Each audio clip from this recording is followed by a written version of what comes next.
Welcome to programme views makers. मैं हूं आपके साथ शाइस्ता यूसुफ। मामला कुछ यूं है कि हुकूमत और IMF के दरमियान 10 रोजा मुज़ाकरात नतीजा खेज साबित नहीं हो सके हैं। अक्टूबर से ताख़ीर का शिकार मुआहिदा एक बार फिर से लटक गया है और IMF का वफ्द स्टाफ लेवल मुआहिदा किए बगैर पाकिस्तान से रवाना हो गया है।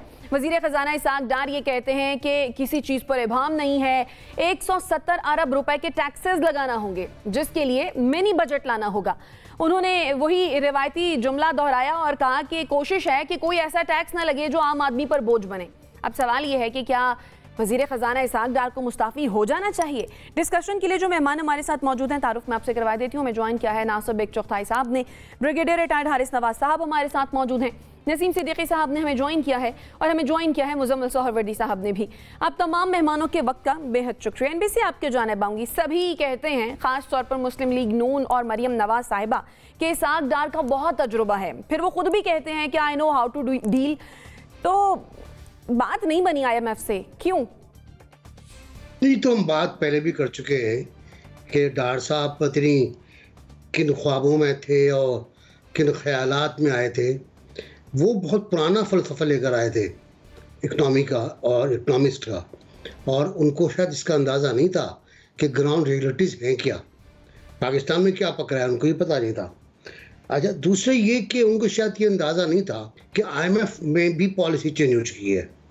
IMF में पॉलिसी चेंज इस तरह हो गई है कि अब वो खासे टफ हो गए हैं अपना कर्ज देने पर, और पहले सारी गारंटीज वो मांगते हैं आपसे कि आप मतलब साहूकार होता है ना, एक पुराना साहूकार था, वो आपको कर्ज देता था, पहले आपसे कोई चीज़ वो रहन रखता था, गिरवी रखता था, मॉर्गेज होती थी वो चीज़, और उसके बदले वो आपको दिया करता था। अब वो आपसे ये नहीं कहता, आपसे कहता है कि आप मुझे वापस किस तरह करेंगे, वो आपके पास क्या ज़राए वापस करने के। तो पूरा झगड़ा वही था। लेकिन डार साहब ने आने के बाद, छोड़ें मिफ्ता साहब को, डार साहब ने आने के बाद ये रियलाइज़ नहीं किया कि वो कितने खौफनाक खेल से खेल रहे हैं कि IMF को धमकी लगाना, IMF को कुछ ना समझना, ये कहना कि मैं IMF में और वर्ल्ड बैंक में और FATF में फलां जगह मेरे सब जानने वाले हैं, और जैसे मैंने पहले कहा था कि मैं आऊँगा तो मेरे लिए चेक लिए खड़े होंगे, कर लीजिए ये चेक हाजिर है। तो वो नहीं हुआ। वो सब तब्दील हो चुके थे, पुराने लोग, सब नए लोग आ गए थे और नए दिमाग के साथ आते, नए जहन के साथ आए थे वो लोग, वो कारोबारी करने आए थे, और उन पर ज़्यादा असर भी कोई नहीं था। ये जो कुछ भी हुआ है ये ठीक है, मैं इसको लिंक करता हूँ शौकत तरीन साहब के एग्रीमेंट से, कि शौकत तरीन साहब ने जो एग्रीमेंट किया उसका वही एग्रीमेंट है ना जिसको दोबारा वो रिव्यू कर रहे हैं, नवा जायज़ा है उसका। तो ये, लेकिन उनको ये चाहिए था कि आने के बाद मिफ्ता की जो पॉलिसीज़ थी कम से कम उसे कंटिन्यू रखते, जो उनकी मिनिमम डिमांड थी। जब आपने एक तो डिमांड शौकत तरीन ने तोड़ी, उसके बाद मिफ्ता ने उसको कंटिन्यू किया, प्रोसेस में गया, कीमतें बढ़ाई उसने पेट्रोल पर लेवी लगाई, आपने आने के बाद हमा कर दिया उसके ऊपर, वो गालियाँ, वो कहते हैं बुराइयाँ, उसकी कॉलम लिख रहे हैं उसके खिलाफ तकरीरें कर रहे हैं, इंटरव्यू दे रहे हैं, और आखिर में उसको निकाल दिया। उसका जुमला मुझे याद है कि मुझे बेइज्जती करके निकाला गया, अगर मुझे इज्जत से कहते तो मैं खुद चला जाता। और कल का जुमला उसका ये है कि अगर इसाक डार की जगह कोई माहिर माशियात होता तो शायद ये सूरत हाल नहीं होती कि आपने IMF को भी नाराज़ किया, और मतलब वो सॉवरेन गारंटीज होती आपने भी उनको वो किया, ख़राब किया, तो उसकी वजह से और सख्त हो गए, वो लोग ज़्यादा सख्त हो गए। उन्होंने आपको कहा कि जी अब आप इस कलम को उठाएंगे नहीं जी जब तक नहीं गए, तो वो उन्होंने सारी शराइत बनवा ली। मेरा ख्याल ये है कि इस्तीफे का अभी वक्त नहीं है उनके, अब उनको भुगतना चाहिए जो कुछ कर चुके हैं वो, और उन्हें से ठीक करवाना चाहिए। ठीक है, लेकिन NBC ये ना हो कि उनके भुगतते जो है ना वो आवाम को बहुत कुछ भुगतना पड़ जाए। देखिए IMF बहुत चालाक है, वो नजर रखे हुए पूरी तरह, और वो अगर ये हुआ तो बहुत बड़ा नुकसान हो जाएगा। चाहे तो निकाल दे उनको, मुझे इतराज नहीं है, मैं तो बहुत पहले से कह रहा हूँ कि वो नाअहल है। ठीक है, आपका पॉइंट आ गया। ब्रिगेडियर साहब, ये बेयकीनी कोई ताज़ी नहीं है, अक्टूबर से हम देख रहे हैं। आपके ख्याल में इस बेयकीनी का जिम्मेदार कौन है, और कोई इसकी जिम्मेदारी लेगा भी, या फिर जो चल रहा है जैसे चल रहा है इसको चलने दिया जाए? देखें शाइस्ता, ये हुकूमत वक्त जो है वो रिस्पॉन्सिबल है इसमें। ख़ास तौर पे देखें, पहले तो हम जो बात करते हैं, अगर इकॉनमी कमज़ोर थी तो उनको चलाने देते। 6 महीने के बाद खुद ब खुद आप इलेक्शन में आते, अवाम के मैंडेट से आते और बहुत भारी फेज से आते और आप संभाल लेते। अगर जिम्मेदारी ली है तो बजाय इसके कि हम ये कहें उन्होंने ये कर दिया flat, then own responsibility. Miftah Ismail ने 100 गुना बेहतर काम किया था, लेकिन जिस तरीके से इसाक डार ने उनको रेडिक्यूल किया, एक उसकी सेल्फ रिस्पेक्ट है, is a very good businessman और वो ये नहीं है कि बाय अदर मीन से वो पैसा कमा के आई हूँ। He is a very respectful person, I know he lives in Karachi. तो उन्होंने बड़ी मेहनत से और फिर वो ओपनली बात करते थे, इवन नेवर हाइड इट। लेकिन आपने आने के बाद कि वो उनकी ये पॉलिसी थी, ऐसे थी, फिर वो 10 रुपये कम हो गया पर डर, देखें जी मेरे आने से मार्केट ऐसी हो गई है, वो बात छोड़ दें। अब आपका काम था कि आप अपना होमवर्क करें and show some stability in the country. ज़्यादा उन्होंने जो कंडीशन लगाई हैं वो ये है कि दे आर अनसर्टन कि अभी पॉलिटिकल टर्माइल क्या होता है, कहाँ जाके बैठता है। इसीलिए उन्होंने जो मेन कंडीशन रखी है कि get consensus of your political party, ताकि जो मेजर एक दो पार्टी है उनकी इसमें कंसेंसस लें, ताकि अगर वो आ जाती है ना देन दे ओन इट। एक ये मेन उन्होंने कंडीशन लगाई है। सेकंड, आप कहीं भी उनको कन्विंस नहीं करते, इसलिए कि हमने अपना होमवर्क नहीं किया कि हम अपना पैसा कहाँ से जनरेट करेंगे। जो मैं हमेशा बात करता हूँ, आप ये भी तो बताएं कि हम अपने घर को कैसे ठीक कर रहे हैं, आप कैसे रिकवर पैसा करेंगे, कुछ जनरेट करेंगे, कुछ आपसे लेंगे। अगर टोटल आपने कहना 800 मिलियन बिलियन डॉलर सारा टैक्स से जाएगा तो फिर तो वो आपको मिड टर्म लगाएंगे और वो उन्होंने सोचा होगा कि आप पैसा देंगे तो पैसा वापस भी लेंगे। ऐसे नहीं है कि वो करेंगे। और फिर इसके बाद जो अभी इसके 4 हफ्ते के बाद जो महंगाई आनी है जी, आप इमेजिन करें what is going to happen. क्या एक गरीब आदमी जिसकी 15 से 20 हज़ार तनख्वाह है, जस्ट इमेजिन, वो किसी को पता ही नहीं चलता कि क्या होगा, ये लोग फट पड़ेंगे। इसलिए हुकूमत को चाहिए कि अगर आप महंगाई कर रहे हैं देन तो रिलीफ का सोचें क्या होना है। तो ये सारी चीजें करने के लिए बहुत ही अहम बात है कि इस वक्त हुकूमत सीरियसली सोचे और इसका कोई हल निकाले। ठीक है, हुकूमत को सीरियसली इस पर सोचना भी चाहिए और इसका हल भी निकालना चाहिए। नसीम सिद्दीकी साहब, हर हफ्ते हम देख रहे हैं महंगाई में इजाफा हो रहा है, लेकिन IMF जो है वो मान के नहीं दे रहा और मुआहिदा जो है वो तय नहीं हो रहा। अब तो सिर्फ मुझे लगता है गर्दनें पेश करना ही बाकी रह गई है। देखिए शाइस्ता, डेफिनेटली जब वो आपको पैसे दे रहे हैं तो उन्होंने श्योरिटी लेनी कि आप उसको वापस कैसे करेंगी। आप जब भी कभी बैंक से क्रेडिट कार्ड लेती हैं, ये गाड़ी लीज पे लेने जाती है, तो वो देखते हैं कि आपकी आमदनी कितनी है और आप पैसे किस तरह वापस कर सकेंगी। तो मेरे ख्याल से हमें IMF को इतना मोर्दे इल्ज़ाम नहीं ठहराना चाहिए। ये आज का वाक़या नहीं है। 30 साल से हम IMF से पैसे कर्ज ले रहे हैं, लेकिन पाकिस्तान की आमदनी में इजाफा नहीं कर रहे। बिल्कुल ये जो मौजूदा हुकूमत है वो इस वक्त के जो हालात हैं उसकी बिल्कुल ज़िम्मेदार है, क्योंकि मईशत हमेशा पाकिस्तान की मुश्किल हालात में रही है। जब PTI की गवर्नमेंट थी, कोई बहुत अच्छे फैसले नहीं कर रहे थे, कोई बहुत अच्छी गवर्नेंस नहीं थी, लेकिन उन्होंने वज़रा तब्दील किए, वज़रा ख़जाना बदल के लाए। कुछ ना कुछ जो इकॉनमी है वो पटरी पे चढ़नी शुरू हो गई थी। हमें कुछ नज़र आ रहा था कि टैक्स कलेक्शन बेहतर हो गई थी, रेमिटेंसेज आ रही थी, एक्सपोर्ट बेहतर हो गई थी, वो पटरी पे चढ़ रही थी। आप उनको काम करने देते, अगर 6 महीने साल बाद तो इलेक्शन आ जाने थे।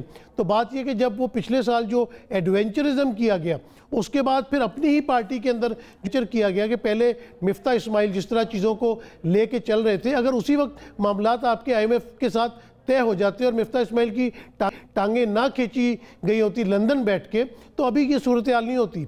अब जब आप एक साइंसदान को स्पेशली एक तैयारे के ऊपर बिठा के, सॉरी साइंसदान का वजीर ख़जाना माहिर मुआशियात को आप जब लंदन से लेके आए हैं, तो अब उनको भुगतने दें, उनको कोशिश करने दें। उनको इस्तीफ़ा उनसे बिल्कुल नहीं लेना चाहिए, बल्कि उनको चाहिए कि वो TV पे आके पहले आवाम को एतमाद में लें कि हमें आपकी मज़ीद जो है वो खून की बोतलें चाहिए, हमने आपको मज़ीद निचोड़ना है। उसके बाद आपको IMF के से जो मुआहिदा करना है वो उनकी चीज़ों पे आपको अमल करना पड़ेगा, क्योंकि रात तक भी जो बातें चल रही थी, मिनिस्ट्री ऑफ फाइनेंस के काफ़ी लोग जो है वो IMF के मुतालबात से जो है मुत्तफिक हो गए थे। लेकिन फिर रात को ये हुआ कि डार साहब जो है वो काफ़ी बातें नहीं मान रहे थे और उनकी प्रेस कॉन्फ्रेंस भी शेड्यूल्ड थी और कुछ चैनलों ने ये खबर चला दी थी कि IMF के साथ मुआहिदा तय पा गया है, जबकि मुआहिदा तय नहीं पाया था।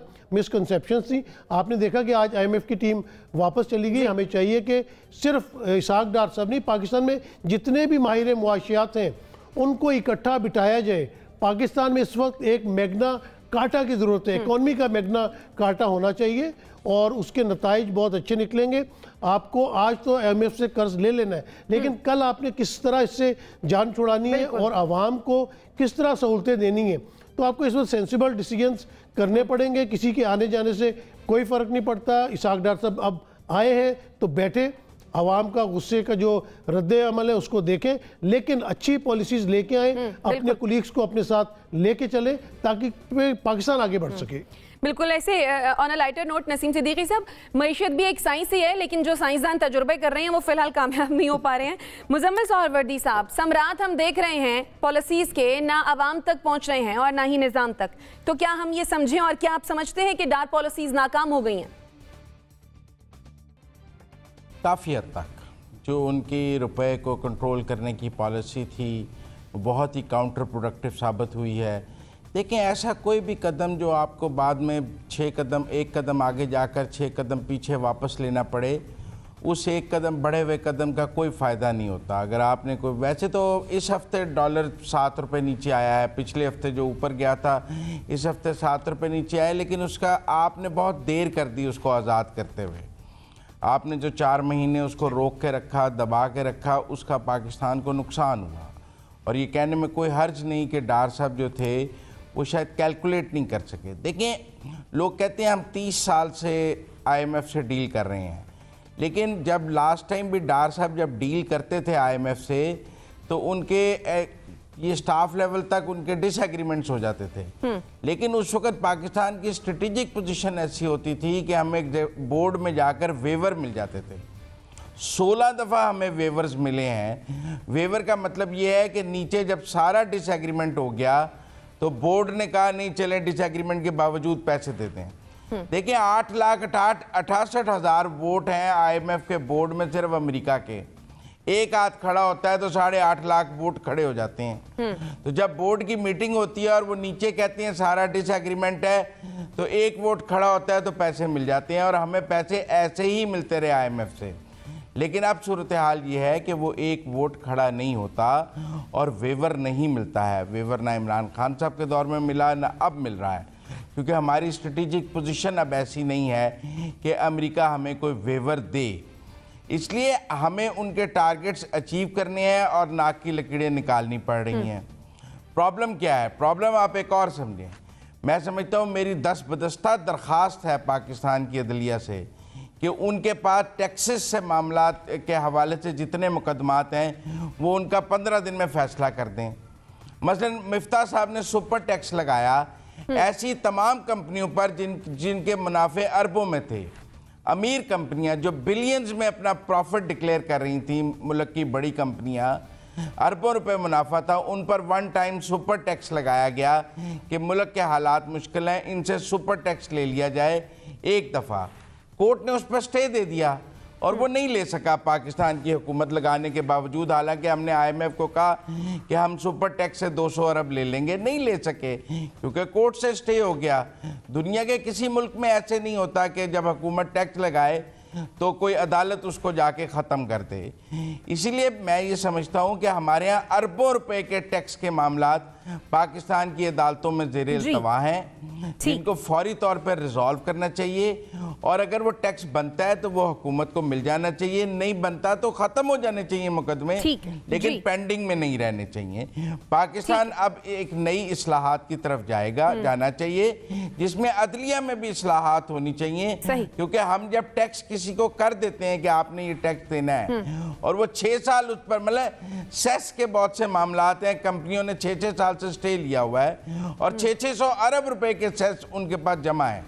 तो वो 600 अरब रुपया कंपनियों के पास है और 6 साल से स्टे चल रहा है। तो ऐसे मुल्क नहीं चल सकता। इस कोलैप्स की वजह पीछे बहुत कहानी है। यानी आपके ख्याल में पाकिस्तान में ओवरऑल हर शोबे में, भले वो टैक्स हो, भले वो अदलिया हो या कोई भी, उसमें इस्लाहात की जरूरत है। आपका पॉइंट आ गया। NBC, आपके माली मामलात के हवाले से एक संजीदगी आने की जरूरत है। जहां सरकार का पैसा है हर इदारे को समझना दिखाने की चाहिए वैसे वाकई में जरूरत है। अब हमारे हुक्मरानों को और सियासतदानों को इस बारे में यकीनन सोचना चाहिए, वरना आवाम का तो बेड़ा गर्क होता दिखाई दे ही रहा है। एनबीसी, आपके ख्याल में इसहाक डार से मिस कैलकुलेशन हुई, ये ज्यादा बुरी बात हो गई, या मिफ्ता को हटा के जो मिस एडवेंचर किया गया वो ज्यादा बुरी बात है? मिस एडवेंचर किया गया, आई एग्री कि मिस, अच्छा नहीं, आप ये देखिए ना कि इक्वल आपका बिहेवियर क्या है। जो हमारी बिहेवियर साइंस है, वो जो साइंटिस्ट कह दिया नसीम ने, मैं तब साइंस पे आ जाऊंगा कि जो बिहेवियर साइंस है हमारी क्या है कि जब मुफ्ता 7 रुपए बढ़ाता है पेट्रोल पर तो आप हंगामा खड़ा कर देते हो। प्राइम मिनिस्टर को टेलीफोन है, लंदन फ़ोन हो रहा है, बयान जारी हो रहे हैं, नाकाबिल बर्दाश्त है, जलसे में आप करें नाकाबिल बर्दाश्त है और मैं इसके खिलाफ हूँ, मैं इसके हक में नहीं हूँ। और जब आप इतना बढ़ा रहे हो कि जो नाकाबिल बर्दाश्त है तो उस पर आप करें, थोड़ा टाइम दें उसको, आप थोड़ा वक्त दें उसको आप। तो जो कंट्राडिक्शन है ना, ये बहुत ज़्यादा ख़तरनाक है। और आगे सवाल आपके साथ इस बारे में आएगा भी। मैं ये अर्ज़ कर रहा था कि बहुत बुरी सूरत हाल है, और एहसन इकबाल ने बहुत अच्छा जुमला कहा है कि इस इतनी ज़िल्लत और जवाल पे हम पहुंच चुके, इतने नीचे हम गिर गए कि अब इससे नीचे नहीं गिर सकते हम। इससे नीचे हमें अब उठना पड़ेगा। और मेरा अपना ख्याल है, जो नसीम ने कहा, कि इस गले से बाहर निकलना होगा। इस गले से बाहर निकल के दुनिया को देखना होगा, वो सड़क तलाश करनी होगी जो एक हमवार रास्ते पर आपको ले जाए। उसमें सारी रिफॉर्म शामिल हैं। उसमें जो टैक्स रिफॉर्म कह रहे हैं, हिंदुस्तान में इंडिया की सुप्रीम कोर्ट के फैसले हैं कि टैक्स के मसले पर कोई दखल ना दिया जाए, ये सरकार का इख्तियार है। इसके अलावा साथ साथ प्रोजेक्ट के बारे में, कोई प्रोजेक्ट अगर आप शुरू कर रहे हैं तो उस पर स्टे नहीं होता, उसमें फैसला होता है पहले कि गलत है या सही है। आप जो चाहें कर ले, कोर्ट फैसला करती है। इसी तरह पार्लियामेंट का किरदार है, इसी तरह आर्मी का किरदार है। तो सबके किरदार अपने अपने मखसूस हैं। हमें उस तरफ वापस जाना होगा। आज जो डेवलपमेंट है उसमें बहुत इंटरेस्टिंग है रीडिंग के लिए कि IMF का बयान आता है। अब वो बयान बिल्कुल SOPs के मुताबिक है कि जब मिशन जाता है तो एक बयान देता है, बयान आ गया वो। अब मिशन जाएगा, वो एग्जीक्यूटिव, वो स्टाफ मीटिंग करेगा, स्टाफ मीटिंग हो जाएगी, उसके बाद बोर्ड में जाएंगे आप, बोर्ड आपका फैसला कर देगा। ये सब कुछ हो गया।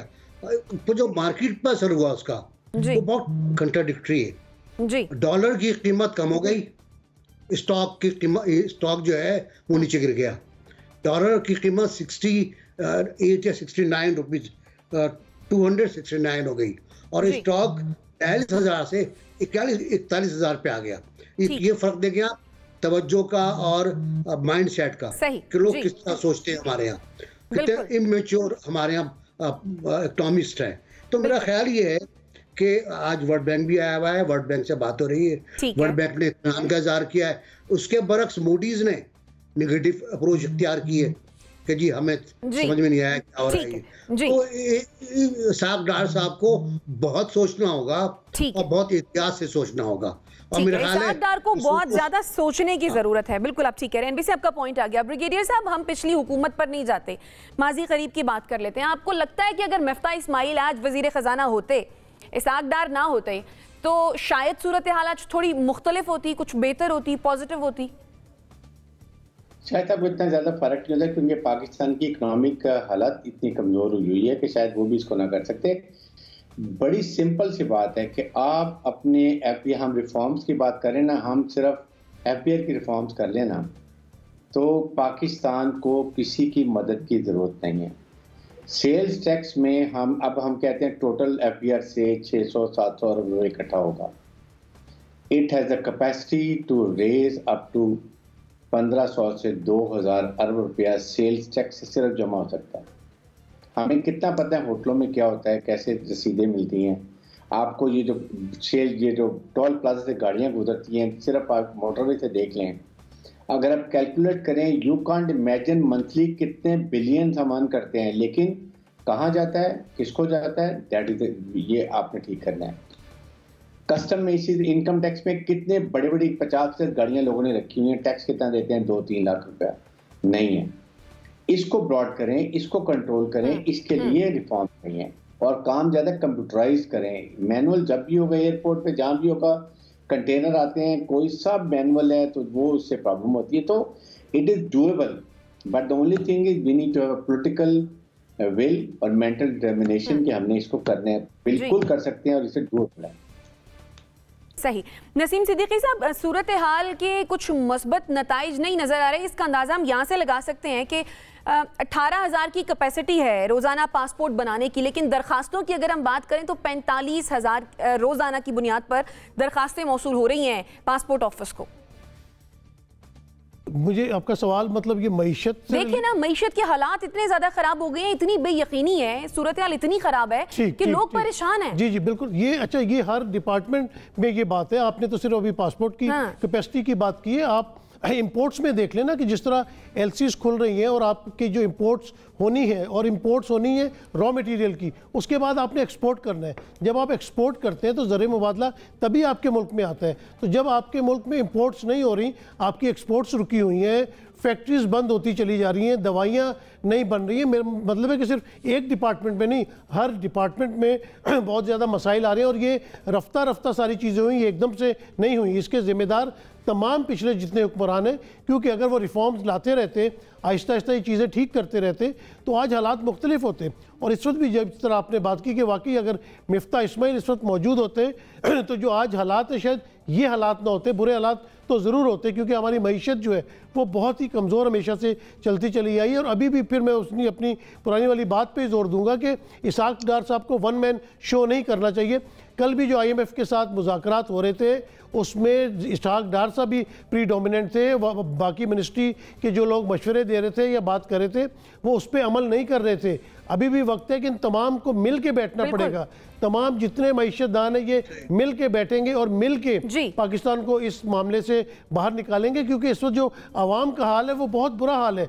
आटे के लिए लाइनों में लगे हैं, बीमारों को दवाइयाँ नहीं मिल रही, जो लाइफ सेविंग ड्रग्स हैं वो भी इवन इस वक्त नहीं मिल रही। तो बहुत क्रिटिकल हालात है। और आप इन्हीं आवाम से वोट लेके आए थे, आपने वोट ऑफ नो कॉन्फिडेंस भी इसीलिए लेके आए थे जी के मईशत सही नहीं है, पाकिस्तान दिवालिया के करीब चला गया है, ये इमरान खान की हुकूमत ठीक नहीं है, PTI ठीक गवर्नेंस नहीं कर रही।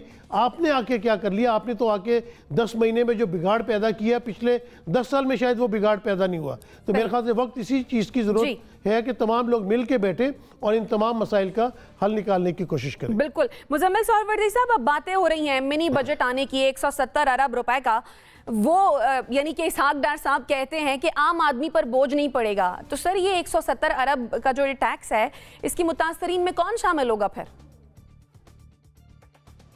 देखिए, अगर अमीरों पे लगाएंगे तो अदलिया स्टे दे देगी, तो गरीब पे अगर आप टैक्स लगाएं तो कोई स्टे नहीं देता, वो फौरी तौर पे वसूल हो जाता है।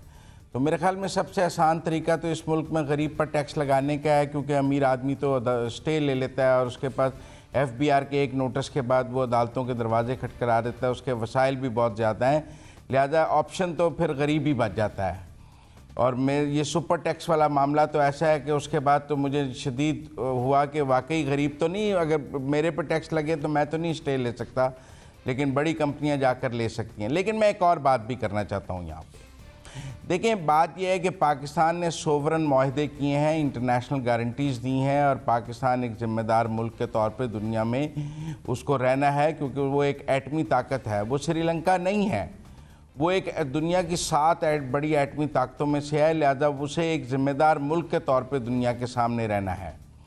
हम में से किसी ने भी अगर आलमी माहदों को तोड़ा है, चाहे वो अपने इक़्तिदार बचाने के लिए तोड़ा है या जिस तरह भी तोड़ा है, ठीक है, वो काबिले माफ़ी नहीं है जी। आप ये ना कहें कि पीछे जो हो गया वो छोड़ दिया। लोग कहते हैं जी एक्सपोर्ट्स बढ़ाई, 30 बिलियन से आपने 5 बिलियन एक्सपोर्ट्स बढ़ाई और 80 बिलियन पे आप इंपोर्ट्स ले गए, जिसकी वजह से सारा कोलैप्स हुआ। और वो कह रहे हैं कि 80 बिलियन पे आप इंपोर्ट्स ले गए। यानी गलती किसी एक पर नहीं डाली जा सकती, गलती सभी की है, भले वो मौजूदा हुकूमत हो या गुज़श्ता। आपका पॉइंट आ गया। नाज़रीन, ये सवाल जब हमने सोशल मीडिया सारफीन के सामने रखा कि क्या वज़ीर ख़जाना इसहाक डार को मुस्ताफ़ी हो जाना चाहिए, 84% लोगों को लगता है कि जी हाँ, इसहाक डार साहब अब मुस्ताफ़ी हों और घर जाएं, लेकिन 16% लोगों को ये लगता है कि इसहाक डार को मुस्ताफी नहीं होना चाहिए। ब्रेक लेते हैं, वापस आते हैं। स्टे विद अस।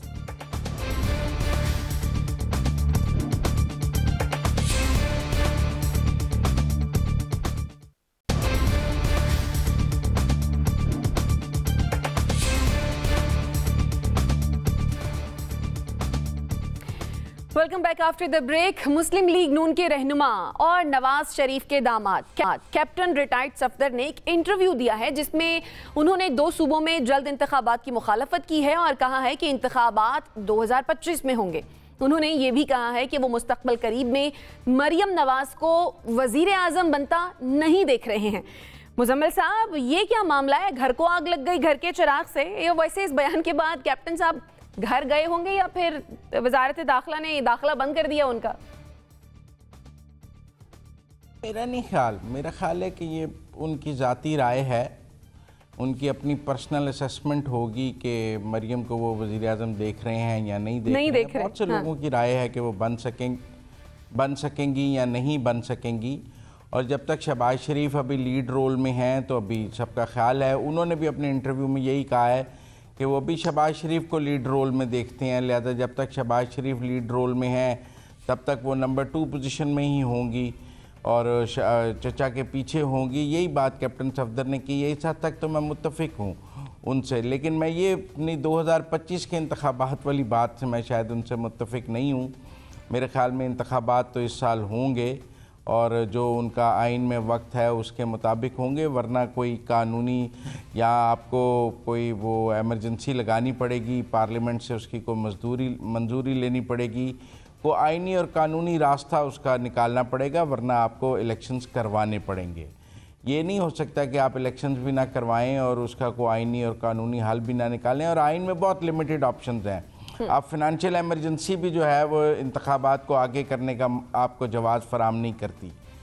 इंतखाबात को आगे करने का जवाज़ तो सिर्फ आपको अगर कोई वॉर टाइप सिचुएशन है या कोई इंटरनल बहुत अनरेस्ट है, उस सूरत में भी पार्लियामेंट की मंजूरी और सदर की मंजूरी के नतीजे में कोई 6 माह हो सकता है और वो पाकिस्तान में कोई सिचुएशन नहीं है। लेकिन कैप्टन सफदर साहब ने एक ऐसे चैनल को भी इंटरव्यू दिया है जिसका उनकी बेगम ने बाइकाट किया हुआ है। मेरे ख्याल में उनके घर में काफ़ी आज़ादी है एक दूसरे को अपनी अपनी राय का इजहार करने के लिए। नहीं, लेकिन सरजनिश हुई है उनकी, सरजनिश हुई है उनकी। मुजम्मिल साहब, आप बता नहीं रहे, छुपा रहे हैं।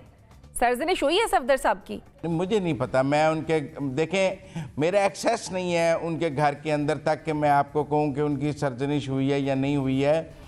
नहीं, ये तो खबर है मुजम्मिल साहब, ये घर की एक्सेस को तो छोड़े, नहीं तो खबर थी कि सरजनिश हुई है उनकी। अभी यही बनी गला की बात खबर तो मुजम्मिल साहब ने ऐसे बढ़ा चढ़ा के बतानी थी ना। देखी नहीं है। जो मेरी इत्तलात है वो ये है कि उस घर में कैप्टन सफदर साहब की काफ़ी एहतराम मौजूद है और नवाज शरीफ साहब उन्हें अपना बड़ा बेटा कहते हैं और किसी को उनके आगे बोलने की इजाज़त नहीं है, इसीलिए वो इस किस्म की राय का इजहार कर देते हैं।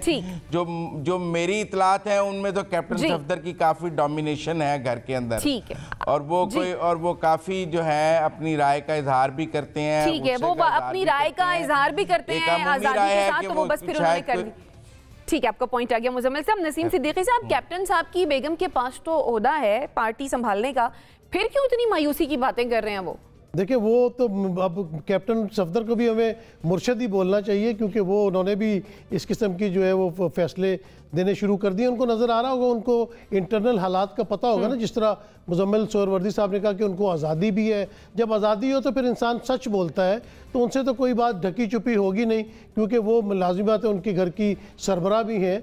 तो उन्होंने देखा कि अब जब उनको पार्टी का सरबराह बनाया है तो शायद पार्टी का भी बुरा ही हशर होगा और उसके बाद उनको नज़र नहीं आता होगा कि ये वज़ीर आज़म बन सकेंगे। बहरहाल ये उनका ज़ाती ख्याल था, लेकिन आप देखें कि सिर्फ इनका ही ये ख्याल नहीं है, बाकी जिस तरह सीनियर लीडरशिप है मुस्लिम लीग नून की, उसमें अगर आप मोहम्मद ज़ुबैर जो साबका गवर्नर सिंध के हैं, शाहिद खाकान अब्बासी साबिक वज़ीर आज़म है, मेहताब अब्बासी गवर्नर भी रह चुके हैं, वज़ीर आला भी रह चुके हैं, बड़े सीनियर लोगों ने भी यही इनके आने के बाद से उनकी बहुत ज़्यादा रिजेंटमेंट है और कहा यही जाता है कि मरीम नवाज़ के आने से मुस्लिम लीग को बहुत ज़्यादा नुकसान पहुँचा है, क्योंकि नवाज शरीफ साहब यहाँ मौजूद नहीं है। वो बहुत बड़े लीडर भी हैं, उनकी बहुत पॉपुलैरिटी है और उन्होंने मुस्लिम लीग नून को जिस तरह नवाज शरीफ लेके चले, मेरे ख्याल से उनके बाद कोई कैपेबल नहीं है कि मुस्लिम लीग को उस तरह लेके आगे चल सके। तो मेरे ख्याल से अगर नवाज शरीफ साहब वापस आते हैं और मुस्लिम लीग नून को टेक ओवर करते हैं और अवाम में जाना शुरू करते हैं तो उससे हालात डेफिनेटली डिफरेंट होंगे। लेकिन जो मौजूदा बयान है कैप्टन सफदर साहब का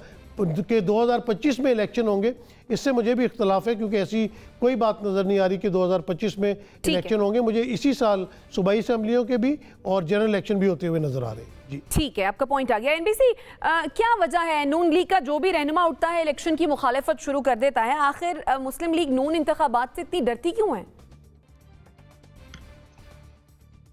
देखिए जी, सफदर साहब तक रहिए, बड़े मजे का चैप्टर है ये।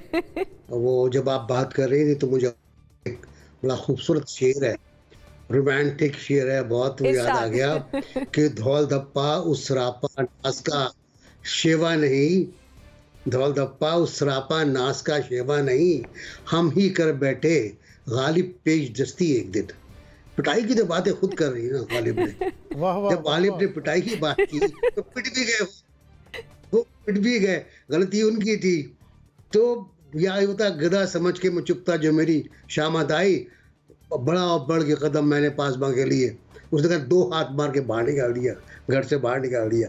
तो चचा तो बहुत कुछ कह चुके हैं इस सूरत हाल के बारे में। मेरा ख्याल है कि हमें इस कैप्टन सफदर का वो बयान भी देखना चाहिए ना, जो 1-2 वर्ष पहले उन्होंने दिया था, दामाद एसोसिएशन ऑफ पाकिस्तान। हाँ, बिल्कुल। जिसके उन्होंने और खुद उन्होंने जरदारी साहब को बनाया था पैटर्न और प्रेसिडेंट तायात, और खुद थे general secretary.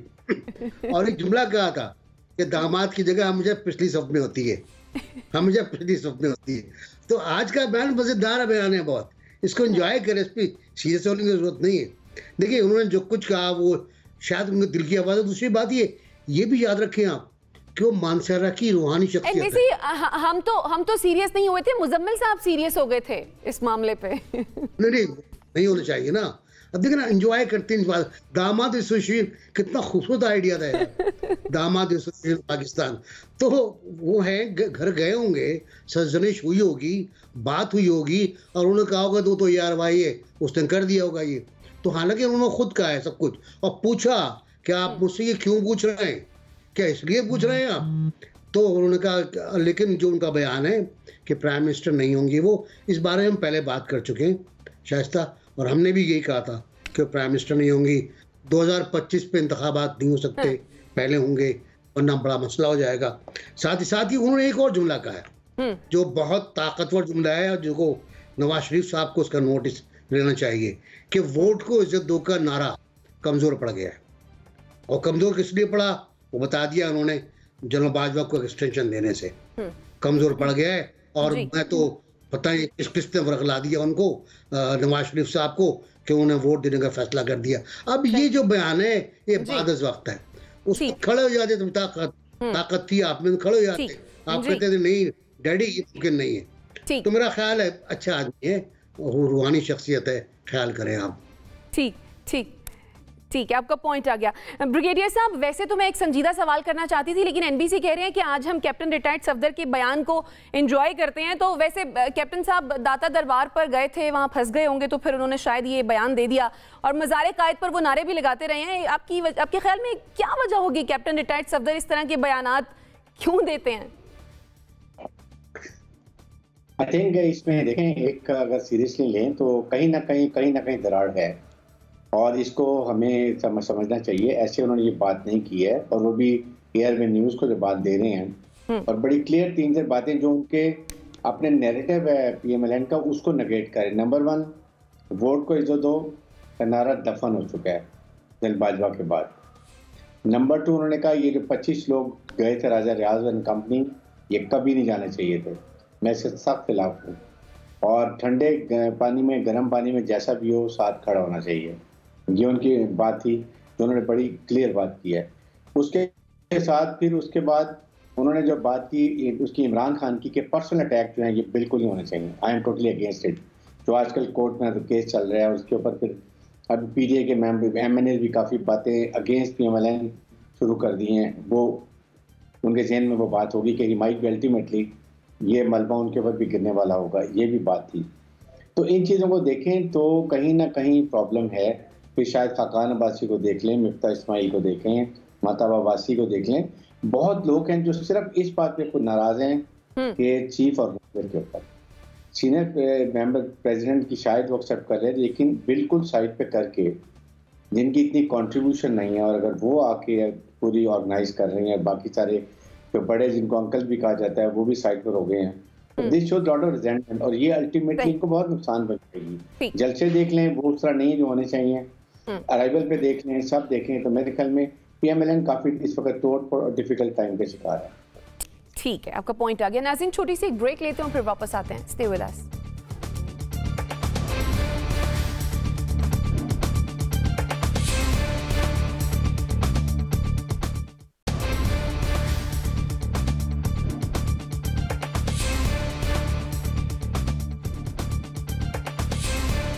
Welcome back after the break. Break पर जाने से पहले हम बात कर रहे थे कैप्टन रिटायर्ड सफदर के अहम बयान के हवाले से। एनबीसी, वैसे लगता है कि बातों बातों में कैप्टन साहब एतराफ कर गए हैं कि नून लीग के पास इस वक्त कोई बयानिया नहीं है। क्या आपको भी यही लगता है?